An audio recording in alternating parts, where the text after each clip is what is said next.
Welcome to the Carpool Chat. From our house to the State House, the commute nobody ran for. I'm here with State Representative Tina Bojanowski, Representative Sarah Stalker, and I am State Representative Rachel Roarx.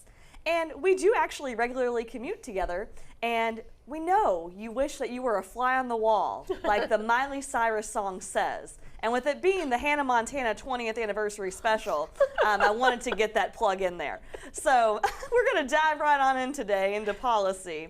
And Senate Bill 1 has been a topic of a lot of discussion. So Tina, would you mind to share a little bit about what Senate Bill 1 is and where it is in the process? All right, so Senate Bill 1 is a bill that takes some responsibilities away from the school board in Jefferson County only and gives them to the superintendent under the premise that the superintendent, as the executive officer of the district, needs more leeway to run the district. So it does a couple of things. It requires the board to have a 2/3 vote, so a supermajority vote in order to overrule something that the superintendent wants. And it allows the superintendent to approve purchases for up to $250,000. Now the current limit is $20,000. Okay. And there was just a bill passed impacting Kentucky State University that requires them to have approval for $5,000 purchases. So in light of the struggles that the district has been having with budget, it's a bit generous, concerning that we are now going to take away some fiscal oversight. Right. So there was language in the bill that restricted the board to meet only every 4 weeks, but that language was taken out. Now, what's interesting historically about Senate Bill 1 is that this bill passed in another session. Mm-hmm. It was found unconstitutional by the Supreme Court and then was ruled on again and was found constitutional. So the likelihood that this would go back to the Supreme Court and end up costing a lot of taxpayer money for litigation is very high. Mm-hmm. So in contrast, Senate Bill 4, and I'll just touch on it, created more fiscal oversight for the school board, and I voted for that. Senate Bill 1 takes it away, and so I did vote no in committee. It was on our orders. We didn't hear it today, so I think there's probably some finagling going on between the chambers, and we're likely to hear it maybe on Tuesday. Fair. And also, it seems like Senate Bill 4 is also kind of undergoing a lot more changes before it might come back to us. Is that what you're understanding? Yes, I mean, it definitely will go to a conference committee because there was not agreement. The House made significant changes to what was just a principal leadership. But my understanding is the conference committee won't meet till next week. Gotcha. We definitely talked about that last week, so I just wanted to bring our viewers up to speed because that's been one that we've been trying to keep up with as it goes through the process. I've got a question. So yes. Senate Bill 1, what do you all think about the change in the amount that the superintendent can approve? Well, I mean, it's concerning because it's going from 20 to 20,000 to 250,000, which I think is mind-boggling. Yeah. When you look at everything that's happening from a financial perspective, why are we increasing the amount a superintendent can approve on their own and not decreasing, or at least maintaining the current rate? Right. So we'll see. It's not over till it's over, right? And it isn't over yet. That's so right. And we'll speaking of things that aren't over yet, the budget, what we came here to do in 2026. So the budget, we ended last week by sharing that Tina was on the conference committee that went line by line and went through the changes between the House and the Senate. So Tina, could you highlight some of the really important things that we're still finding maybe concerning or missing from the budget where it stands right now? Right. So not just from the conference committee. So we had the conference committee, and if they don't agree once they narrow down and decide that may not be something that I'm privy to, what they agree upon, then it would go to a free conference. And so I'll kind of discuss changes I'd like to see in the budget. Number one is there's a significant decrease in funding for senior meals. Yeah. So the budget amount, the last biennium was $10 million per year. Now it's 9.6 and 9.3. and the department really needs almost 20 million. So that's a major one. Imagination Library, that's the Dolly Parton program that gets books in the hands of young children. It has the same amount appropriated, but it decreased the state match to 33%. So local programs that support this would have to come up with more funds, and there's very much a concern about that. In a section called LARS in the education funding, and that's where we line item certain programs.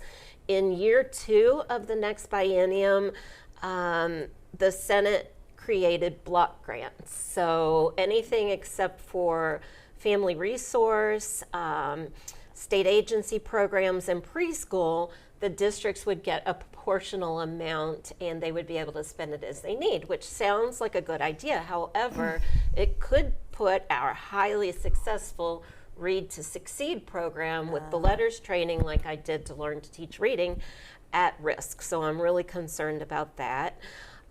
We are short by millions upon millions, a couple of $1 million on what the cabinet asks for as far as Medicaid. Yes. So it'll be interesting to see how that plays out. That's a really high priority.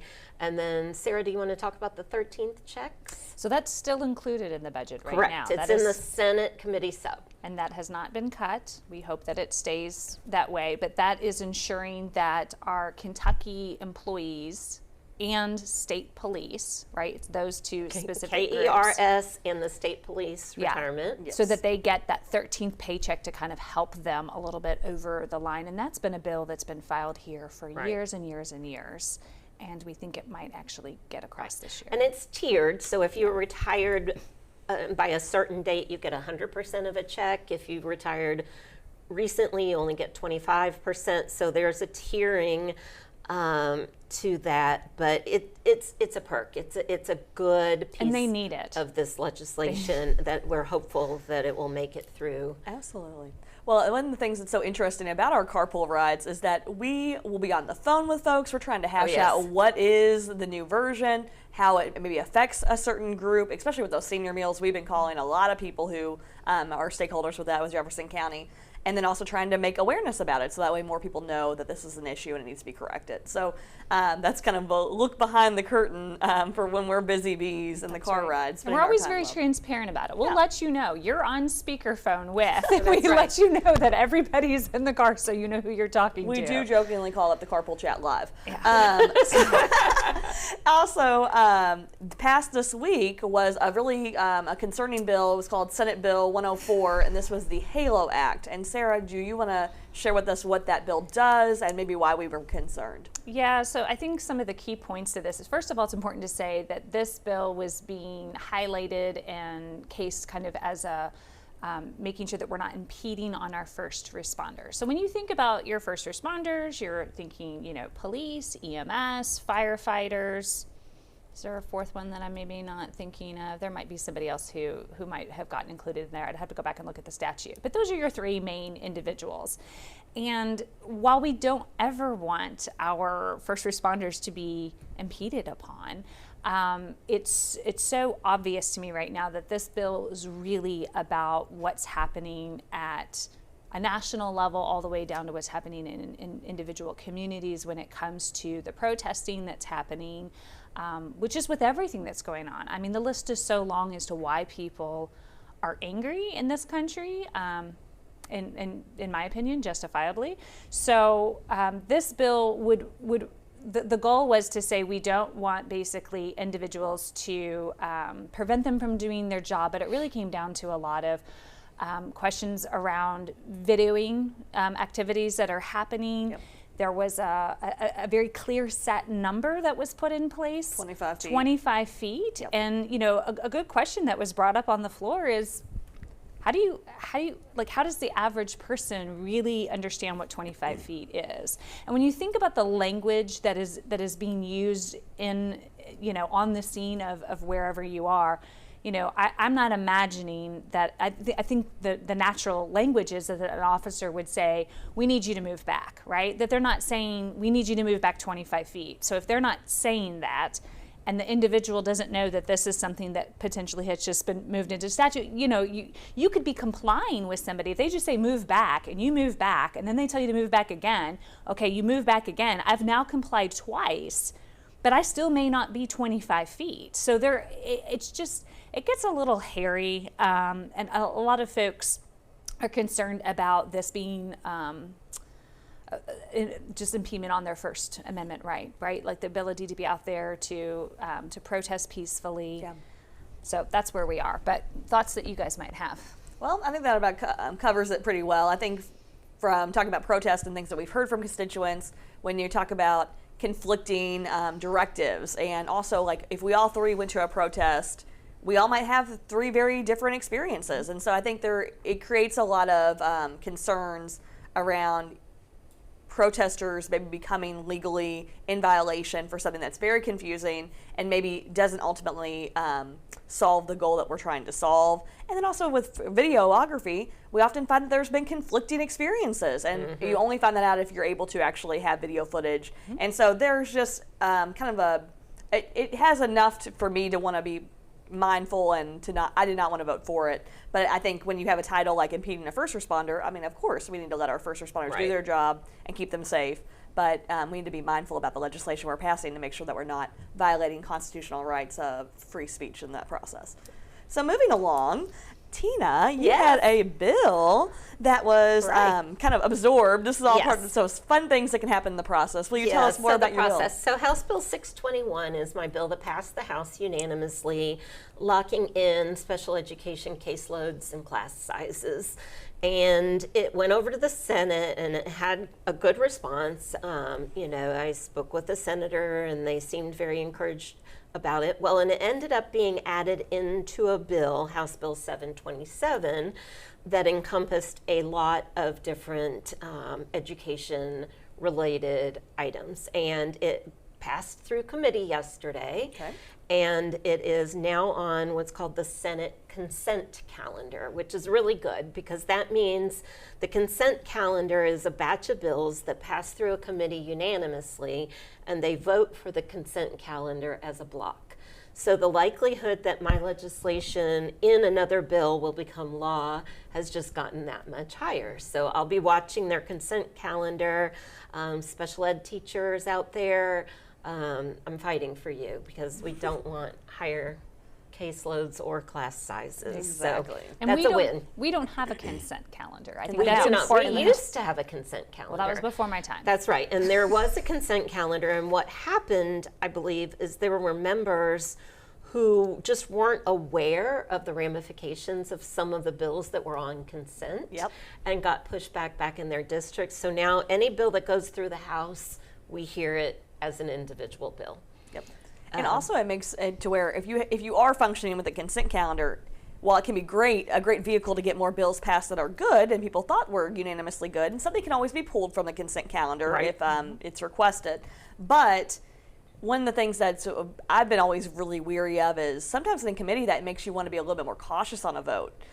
Because if there's something that needs further dialogue or something that might come from it, you really want to maybe vote no or be a pass, so that way it will not be unanimously approved upon. But have been times where we've seen even things that maybe come out with a pass that is still reported favorably, and so it's still put on consent, even if it's not unanimous. So I think the consent calendar can get a little sticky. In this case, I'm excited for my friend. Right. I'm excited for this good bill. The other piece about that bill, there's kind of a tagline called a Christmas tree bill.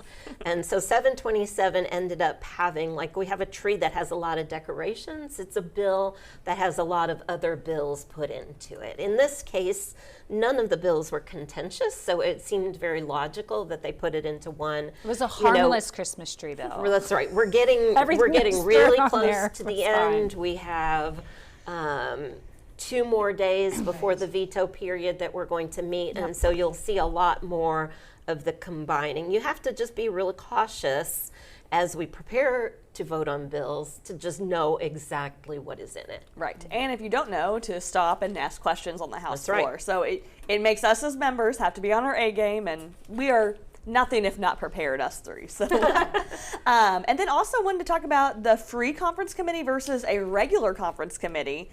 Sarah, can you explain the difference? This one's kind of, people have been here for years and sometimes don't know the difference between the two. So when something gets pulled to a conference committee, it's because the bill has gone back and forth between the House and the Senate, or the Senate and the House, and they can't come to an agreement on the changes that are being proposed to whoever's bill it was to begin with. So they call a conference committee and try to hash it out there. If it cannot be hashed out there, then it gets called to a free conference committee, and the key word there is free. And so think free for all. And that also means that not only, is kind of everything on the table, we're talking about other bills that have nothing to even do with that bill. I believe it has to be under the same title. Same title? Same title. So if the title is an act relating to education, there is a very broad anything though that touches area education, that could be under education. But I do not think that free conference could be anything. It just has to be under that title. In that particular title. So that still can open you up to a lot of other bills that you might like, you may not like, and sometimes the way things are kind of justified around here are a little interesting too. It's like, well, this is education, So it gets really hairy, and things can happen really fast, and you just have to really pay attention. You might have started with a 5-page bill, and now it's gone to 165 pages because we've added so many things in that have come out of conference committee. And those are the worst votes to have to take when there's like great stuff in there, but then there's stuff in there that you're like, this is bad. So it just always feels like a lose-lose no matter how you vote. Yeah, today I paused on the floor and I was like, Mr. Speaker, this is not on our screens yet. I need to know, I need to be confirming that this is what the actual changes were before we vote. So we kind of stood at ease for a second before we could get that pulled up on our screen. Because if you're not part of the conference committee, which it's only a handful of members who are, you may not actually know what's in that conference committee report. So you do need to look on your screen and read it pretty quickly. So it's been alluded to that session's coming to an end. We have 2 more days before the veto break, which are kind of called concurrence. It's our last few days to concur with the Senate or the House to concur, vice versa. Agree, But then we come back on April 14th and 15th, and those are our final 2 days that we're going to be doing veto overrides and passing any bills that we think maybe don't need a veto override and can just become law because there's general consensus. So it's the final 4 days are coming up, the final 4, to allude back to March Madness. It's getting late, and if you're somebody who wants to watch things go down during session, I tell you, especially if you're a night owl, the night to really tune in will be, that'll be Wednesday the 1st, because that will be the last day that we are here before we go into that 10-day veto period. And we always are, if we are not completely running out the clock till midnight, it's very close to it since I have been here. Debate can be limited because it's time is of the essence. So a lot happens in that last period of time. So, and then sometimes I feel like you kind of just get in the zone and then black out the whole experience. So that's why I feel like it's so important to talk about it now before we get to that point, because those are long days and they also are long days. All these changes are happening. Yeah. So what are your plans for the break? So April 2nd, I will go back to school for 1 day and be back in the classroom, and then we're on spring break. And my spring break is going to be spent outside, as long as the weather helps me out here outside in my garden. I've got wood to chip and leaves to mulch and compost flowers to turn. to start and compost to turn. So that's kind of my happy place, and that's my plan. All my bananas I eat in the car, and my hard-boiled I take all egg, Rachel's chippings. bananas and all her breakfast items. all her breakfast scraps, and put them in my compost. Well, and actually, so the other day, when we met for the budget meeting, the stack of copies was really thick, and so I shredded them all, and they will go in my compost as well. So a little bit of the budget is living in my garden. Love it. A new life for the budget. What about you, Sarah? So here's my goal. My goal is to spend some time outside during veto, weather permitting, obviously, but there's so many things that I need to do inside my house because my house, when we're in session, just gets completely kind of ignored. And I'm so tired by the time I come back that I'm just like, yeah, I don't like the way the kitchen looks, but like I'm too tired to do anything about it right now. So I really want to do some like spring cleaning and organizing and getting rid of stuff and getting things donated to other people and organizations that need it and just kind of clear some things out. So that would be my goal. But tonight, we're going to come celebrate your birthday with you. Oh, thanks. So, happy birthday, Rachel. Thank you. I'm wearing my birthday earrings that I got from the farmer's market. So, yeah, I like these little stamp things that people put on like envelopes, and I'm like, ooh, they made them into earrings, so now I can touch them and I don't have to get rid of them. It's been like a birthday week for you because your birthday was on Wednesday, but you've really been celebrating all week. It's been a lot of celebration. I went to Spaghetti Factory with my parents on Monday, and then watched the Hannah Montana special on Tuesday night, went to Silvio's on Wednesday night. Thursday I slept, and then I overslept my alarm this morning, and then today, more parties. So just all the parties, and I'm planning to be sleeping a lot during the break just to get back to my full energy. But yeah, it's going to be good, and that's about it for today. Yeah, we're almost there. Almost there. Well, thank you, ladies. Thank you. We'll see you all next time. Thanks for watching. Today's episode is sponsored by tallow-based cosmetic products. Get some at your local farmer's market and try it out for yourself. But it sounds gross.